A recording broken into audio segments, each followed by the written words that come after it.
Alors, l'avis 40 du comité éthique et cancer porte sur une question qui est à la fois éthique et scientifique, tout à fait fondamentale pour la réalisation des essais cliniques comparatifs en cancérologie. En cancérologie et en réalité dans d'autres pathologies aussi bien. Alors, un essai comparatif, qu'est-ce que c'est? Eh bien, c'est l'essai qui répond à la méthode standard, on parle même de gold standard, le standard doré, pour dire que c'est vraiment la meilleure méthode pour évaluer des traitements nouveaux. Alors, comparatif, parce que, évidemment, c'est la méthode qui consiste à comparer le traitement à l'étude, donc le nouveau traitement, avec des traitements qu'on a déjà, dont on connaît bien les effets et l'efficacité. Alors là, tout le monde comprend ça facilement, hein. Si le traitement nouveau est supérieur au comparateur, ben on pourra l'adopter, puis s'il est moins bon, évidemment, on laissera tomber. Et c'est comme ça, en réalité, que se construit le progrès thérapeutique. Alors, en tout état de cause, et ça, je crois que tout le monde le comprend aussi facilement, l'intérêt de la comparaison, ça va dépendre beaucoup du choix de ce à quoi on va comparer, ça va dépendre beaucoup du choix du traitement comparateur. Si le traitement comparateur n'est pas le meilleur traitement disponible, eh bien la comparaison, elle ne va rien apporter sur le plan médical. Qu'est-ce qu'on va apprendre que tel traitement nouveau est meilleur ou moins bon qu'un traitement qu'on n'utilise plus ou qui est appelé à ne plus être utilisé? Ça n'a aucun sens sur le plan scientifique et pour les malades, eh bien ça crée de manière tout à fait inutile du dérangement, du risque, éventuellement de la perte de chance. Et c'est là vraiment que le problème éthique vient s'ajouter au problème qui est celui de l'inutilité scientifique d'essais qui sont de mauvais essais conduits dans ces conditions contre un comparateur qui est obsolète, qui est dépassé.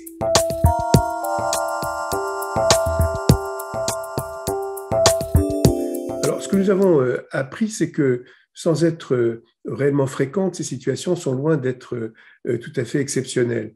Il y a d'ailleurs un article très récent de la revue Nature Reviews qui est paru après la fin de nos travaux et qui s'inquiète de situations tout à fait similaires aux États-Unis et de ce que, comme on l'a constaté nous pour la France, le contrôle que le traitement comparateur est toujours un traitement d'actualité est quelque chose de très difficile une fois que l'essai a été autorisé, c'est-à-dire parfois 12 ou 24 mois avant que l'essai ne démarre effectivement, c'est-à-dire qu'il inclut les premiers malades participants.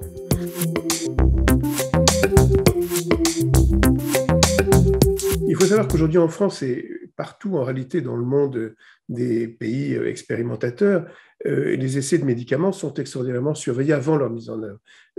Pour tester un médicament, il faut des autorisations qui sont très exigeantes à la fois sur le plan de la sécurité sanitaire et sur le plan éthique. Mais en réalité, il y a aussi un espèce de tunnel, de gap entre le moment de l'autorisation et celui du démarrage de l'essai où il n'est pas vraiment prévu que les autorités sanitaires ou éthiques aient à intervenir d'une manière quelconque. Et puis une fois que l'essai est lancé, sauf accident sanitaire grave, eh bien, il n'y a pas non plus de recours organisé pour accueillir le signalement d'une anomalie dans la conduite de l'essai, et par exemple, en cours d'essai, un traitement comparateur qui serait devenu tout à fait obsolète.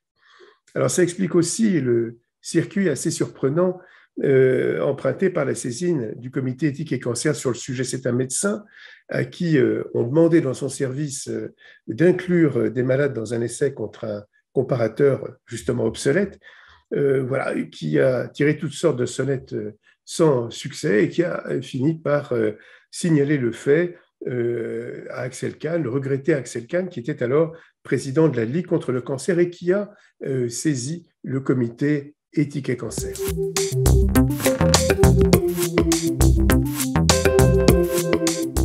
Alors, les recommandations du comité éthique et cancer tirent les conséquences des constats que nous avons pu dresser à travers les nombreuses auditions d'acteurs auxquels nous avons procédé. Elles sont au nombre de 3. En premier lieu, nous rappelons que des essais contre un comparateur obsolète ne devraient pas être conduits. Conduire de tels essais, c'est un manquement qui est un manquement grave à l'éthique et à la déontologie de la recherche. Ensuite, il convient certainement que la réglementation soit adaptée pour permettre un meilleur contrôle de la pertinence des traitements comparateurs dans les essais. Et enfin, il apparaît tout à fait nécessaire qu'un numéro de téléphone et une adresse mail unique, tout à fait indépendant des expérimentateurs, soient mis en place et communiqués à tous, c'est-à-dire à tous ceux qui participent aux essais cliniques, pour permettre la remontée d'anomalies éventuelles dans la conduite des essais. Et je veux dire que pour anticiper les objections sur la question des moyens, nous avons suggéré que les associations de malades participent à la gestion du dispositif. Voilà une manière d'impliquer directement et concrètement les malades au progrès médical. À suivre.